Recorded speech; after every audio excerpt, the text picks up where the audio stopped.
சுவிசேஷம். இந்த நாளுக்குரிய தேவ வார்த்தை.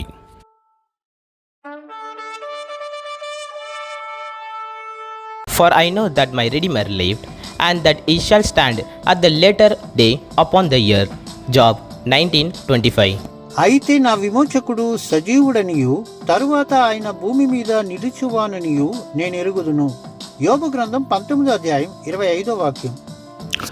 என் மீட்பர் உயிரோடு இருக்கிறார் என்று அவர் கடைசி நாளிலே பூமியின் மேல் நிற்பார் என்றும் நான் அறிந்திருக்கிறேன். யோபு 19:25. அன்பின் தேவ பிள்ளைகளே, யோபுவை பாருங்கள். எத்தனை தேவன் மீது விசுவாசம் மட்டுமல்ல, தேவனோடு கூட இசைந்திருந்தபடியினாலே அவருக்கு கடைசி நாட்களில் நடக்கப் போவதையும் ஆண்டவர் காண்பித்து கொடுத்தார்.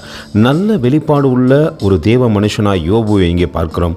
நாம் தேவனோடு எந்த அளவு உறவில் இருக்கிறோம், எந்த அளவுக்கு வெளிப்பாடுகளை பெற்றுக்கொண்டிருக்கிறோம். நம்முடைய வெளிப்பாடுகள் எல்லாம் இந்த நாட்களிலே அந்தகாரங்கள் நிற்கிறது, அறியாத காரியங்களை நாங்கள் அறிந்து விட்டோம் என்று சொல்லி ஏமாற்றுகின்றவர்களாக இருக்கிறோம். அப்படி இல்லாதபடிக்கு தேவனுடைய வருகையை நாம் அறியத்தக்கதாக தேவனோடு கூட நம் உறவு இருக்கிறதா என்பதை கொஞ்சம் யோசித்து பார்ப்போம். அப்படி நாம் தேவனுக்கு பிரியமாய் இருப்போமானால் நிச்சயமாக யோபு சொல்வது போல நாமும் சொல்லுவோம், அவர் கடைசி நாட்களிலே பூமியின் மேல் நிற்பார் என்று நான் அறிந்திருக்கிறேன் என்று.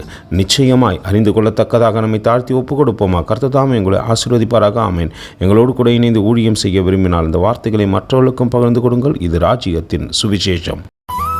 Thank you for watching. God bless you.